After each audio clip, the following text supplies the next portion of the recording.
تذكر يوما كنت تعانق دمعة الفكر تناجي الله في صبر وترجو رحمة تسري.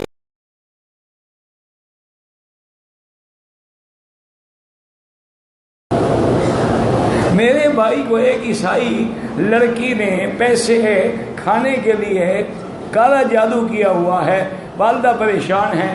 یہ کوئی کالا نیلا جادو نہیں ہوتا، یہ عورت ہی جادو ہوتی ہے.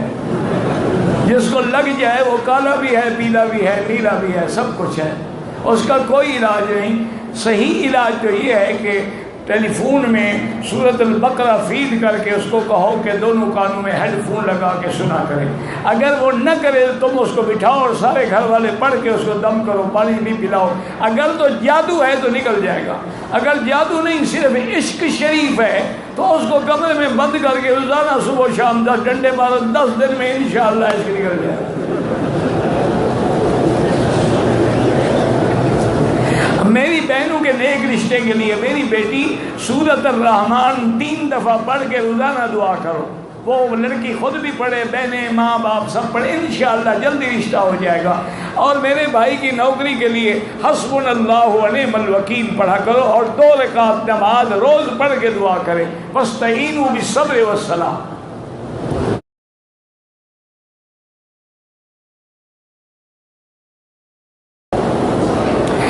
کچھ اہل حدیث ہمارے حضرات کہتے ہیں کہ تم حنفیوں کی نماز نہیں ہوتی کہ رفع یدین نہیں کرتے ہو. وہ یہی ایک حدیث دکھا دیں کہ جو رفع یدین نہ کرتا ہو اس کی نماز نہیں ہوتی. میں آج سے شروع کروں، ٹھیک ہے؟ نہیں کوئی جھگڑے کی بات تو ہے نہیں. ایک حدیث دکھا دیں کہ بھی جو رفع یدین نہ کرے اس کی نماز نہیں ہوتی. اور زیادہ ایک دوسرے کو نہ چھیڑا کرو. ہم تو کہتے ہیں رفع یدین کی نماز بھی ہوتی ہے، جو نہیں کرتے ان کے بھی ہوتی ہے. تم تو انشاءاللہ ساری زندگی زور لگاؤ تو ایک قولی حدیث نہیں پیش کر سکتے ہو کرنے کی. اس لیے جھگڑوں میں نہ پڑو، یہ مستحب چیزیں ہیں. کسی ایک امام کی اقتداء کیوں ضروری ہے؟ اگر 4 کی کرو گے تو پھر تو کام چل ہی نہیں سکے گا نا. کبھی اس کی کبھی اس کی کبھی اس کی کبھی اس کی. باپ ایک ہوتا ہے.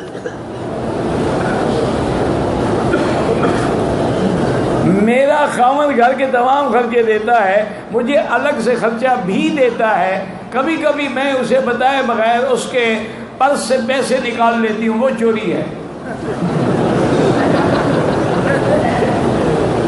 یا تو اس سے کہہ دو وہ معاف کر دیا کرے. حضور کی بیعت کرنے کے لیے آئی نا بی بی ہندا، تو حضور جب بیعت دے رہے تھے تو اس کے بعد بی بی ہندا نے کہا کہ حضور ابو سفیان جو ہے نا یہ لوگوں کے لیے تو بڑا سخی ہے، دوستوں کو تو بڑی بڑی پارٹیاں کھلاتا ہے، گھر والوں کو پورا خرچہ بھی نہیں دیتا، میں اس کے پیسے کبھی کبھی نکال لیتی ہوں. تو ابو سفیان بیٹھے ہنس پڑے، انہوں نے کہا میں نے معاف کیا تمہیں. تو بہرحال میری بیٹی آپ کو اجازت لینی چاہیے، یہ چوری ہے.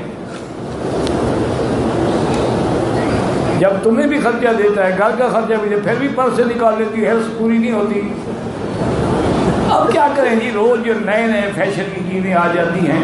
آج کل تو ایک لپسٹک کی چھوٹی سی ڈبی بھی لو تو 2000 کی ملتی ہے.